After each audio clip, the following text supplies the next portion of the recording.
अस्सलामुअलैकुम। हाँ जी, तो यार क्या हाल चाल है हम सबके। आई होप एकदम मज़े में होंगे आप सब। Welcome back to another video.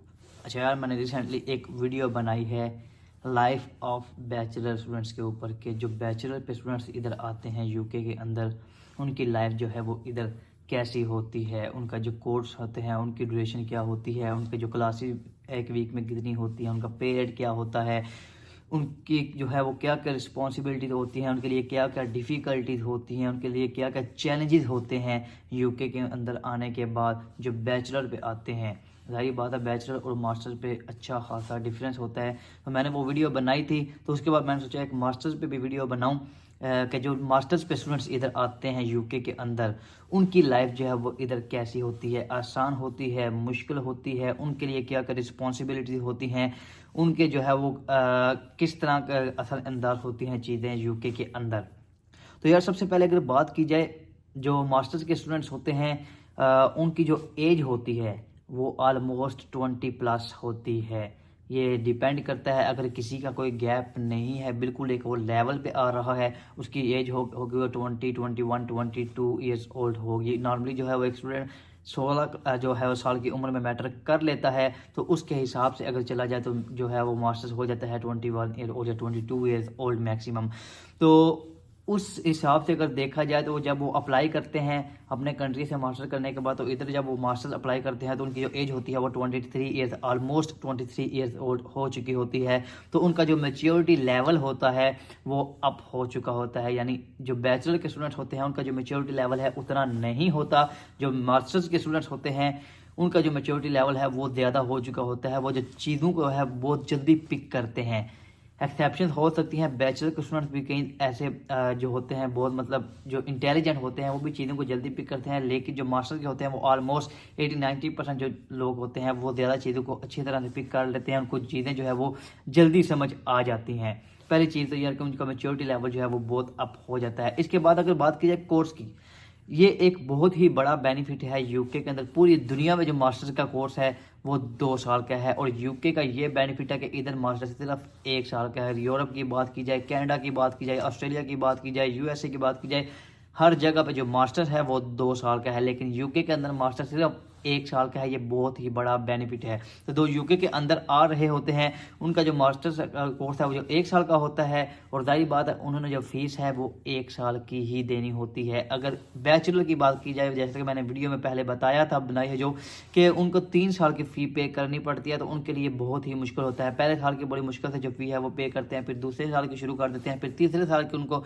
फ़ी पे करना पड़ती है। लेकिन मास्टर के जो स्टूडेंट का इनको एक ही दफ़ा फ़ी पे करनी पड़ती है 1 साल की, तो वो किसी तरह मुश्किलात बर्दाश्त करके 1 साल की फ़ी दे देते हैं। उसके बाद जो है उनकी लाइफ थोड़ी सी आसान हो जाती है as compare to student life. तो ये एक बहुत ही बड़ा बेनिफिट है इधर मास्टर्स करने का। इसके बाद यार अगर बात की जाए क्लासेस की, जो बैचलर के स्टूडेंट्स हैं उनकी क्लासेस जो है मैंने बताया था कि मिनिमम 2 to 3 डेज होती हैं एक वीक के अंदर। लेकिन मास्टर्स की अगर बात की जाए तो उनकी मिनिमम जो है वो एक दिन की भी क्लास हो सकती है। जिस तरह मेरी क्लासेस रही हैं, मेरे जो 3 सेमेस्टर थे मेरे मास्टर्स के, तो तीनों सेमेस्टर में मेरी एक एक दिन क्लास रही है। दरमियान वाले सेमेस्टर में यानी दूसरे सेमेस्टर में 2 दिन क्लास आई थी, वो मैंने जो है वो स्वैप करके लड़के के साथ वो भी एक दिन पे करवा ली थी। स्वैप ये होता है कि जब आपकी क्लास जो है वो सेम क्लास आपकी बुध वाले दिन 3 बजे है और दूसरे बंदे की जो है वो जुमेरात वाला दिन 4 बजे है, तो वो आप अगर आपस में स्वैप करना चाहें, आपकी एक दिन क्लास हो जाएगी, उसकी एक दिन क्लास हो जाएगी, तो आप इस तरह स्वैप आपस में कर सकते हैं। स्वैप के लिए 2 लोगों का होना ज़रूरी है। बहरहाल ये चीज़ें आपको इधर आके समझ आ जाएंगी कि ये किस तरह चीज़ें चलनी है। क्लासिक में मैं बता रहा हूँ कि एक दिन मिनिमम होती है, 2 दिन या 3 दिन तक भी चली जाती है, लेकिन ज़्यादा चांसेस 1 या 2 दिन के ही होते हैं। बहुत कम चांसेस होते हैं कि किसी की 3 दिन भी क्लासेस हों। एक्सेप्शन मैं पहले बता रहा हूँ हो सकती हैं। इसके बाद अगर बात की जाए पे रेट की, मैंने बताया था कि जो पे रेट है वो डिपेंड करता है आपकी एज पे। जिनकी जो एज है वो 23 ईयर ओल्ड या इससे ज़्यादा है, उनका जो मिनिमम पे रेट है, जो मिनिमम वेज रेट है बाय गवर्नमेंट ऑफ यूके 10.42 है। इससे कम कोई बंदा उसको पे रेट नहीं दे सकता उसके NI नंबर पर। लेकिन जो बैचलर के मैंने बताया था कि इनकी जो एज है वो कम होती है, सो इनका पे रेट भी जो है वो कम होता है। उनके लिए बहुत ज़्यादा डिफ़िकल्टीज होती हैं। और मास्टर की अगर बात की जाए, मास्टर का पे रेट भी अच्छा होता है। इसके बाद अगर बात की जाए रिस्पॉन्सिबिलिटी की। यार रिस्पॉन्सिबिलिटी जो मास्टर के स्टूडेंट हैं, मैंने बताया कि इनका मेच्योरिटी लेवल जो है वो ज़्यादा होता है, इनकी जो एज होती है वो ज़्यादा हो चुकी होती है, इन पे जो रिस्पॉन्सिबिलिटीज़ होती हैं वो भी इन पे ज़्यादा हो चुकी होती हैं। अगर बैचलर पे आप इधर आते हैं तो आप पे घर की जिम्मेदारियां ज़्यादा नहीं होती, ना ही आपको टेंशन होती है कि आपने पैसे घर पे भेजने हैं तो आपके घर का शटकर चलेगा, या आपने उनका ख्याल रखना है तो उनका ख्याल रखा जाएगा। ऐसा बैचलर पे बहुत कम होता है, अगर किसी का कोई गैप हो, किसी की एज ज़्यादा हो चुकी हो। लेकिन अगर मास्टर की बात की जाए, ऑलमोस्ट 80 to 90% ऐसे होता है कि उस पर जो रिस्पॉन्सिबिलिटीज़ हैं वो बहुत ज़्यादा होती हैं, घर की जिम्मेदारियाँ उसके ऊपर बहुत ज़्यादा होती हैं। बहुत सारी जो चीज़ें हैं उसको ख्याल रखना पड़ता है, अपने घर का ख्याल रखना पड़ता है। अगर कोई शादीशुदा आ रहा है या इधर कोई डिपेंडेंट लेके आ गया है तो उसने उसका भी ख्याल रखना है, या जो पाकिस्तान में अगर उसकी वाइफ है तो उसने उसका भी ख्याल रखना है, अपने घर वालों का भी ख्याल रखना है। इधर उसने फीस भी मैनेज करनी है, अपना जो डेली एक्सपेंसेस हैं वो भी मैनेज करने हैं, अपने ट्रैवलिंग कॉस्ट मैनेज करनी है। तो उसके लिए ये चीज़ थोड़ी सी मुश्किल होती है, इन चीज़ों को मैनेज करना।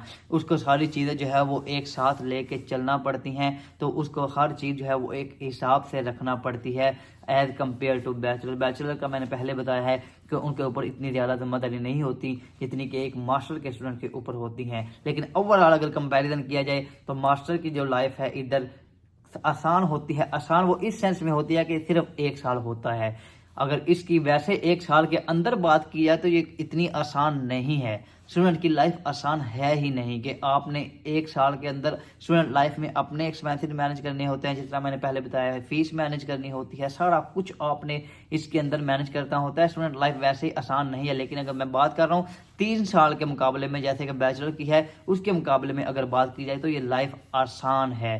तो मैं यही रिकमेंड करता हूँ कि अगर आप बैचलर कर रहे हैं ऑलरेडी अपने किसी भी कंट्री में, तो उसको छोड़ के हर की कोशिश ना करें इधर बैचलर पे आने की। अगर तो आप इधर इंटरमीडिएट किया तो आपका जो है वो फुल प्लान बन चुका है, आप कहते हैं कि मैंने जाना ही जाना है, आपके जो है वो फुल तैयारी हो चुकी है, आपके पास जो है वो पैसे भी मौजूद हैं, सब कुछ मौजूद है, आपने तैयारी कर ली है, फिर तो वेल एंड गुड है। लेकिन अगर आप ऑलरेडी कर चुके हैं, मैंने देखा है कि कई लोग जो कर रहे होते हैं, किसी का पहला किसी का दूसरा सेमेस्टर होता है तो वो छोड़ के बैचलर पे आ जाते हैं। तो कोशिश करें ये इस तरह की गलती ना करें। अपने कंट्री में जो है वो अच्छी तरह आप अपना बैचलर कंप्लीट कर लें, फिर इधर जो है वो मास्टर्स के ऊपर आएँ। ये आपके लिए अच्छा रहेगा, बेनिफिट रहेगा इसमें आपके लिए। तो यही थी एक छोटी सी वीडियो। मैंने कहा कि मैं बैचलर पे एक बनाई थी तो मास्टर्स पे भी एक बना, ताकि जो नए आने वाले स्टूडेंट्स हैं मास्टर्स के, उनके लिए थोड़ी सी चीज़ों को समझना आसान हो जाए, उनके लिए बेनिफिट हो जाए। तो उम्मीद करता हूँ वीडियो थोड़ी सी हेल्पफुल रहेगी। वीडियो अच्छी लगे वीडियो को लाइक लाजमी कीजिएगा।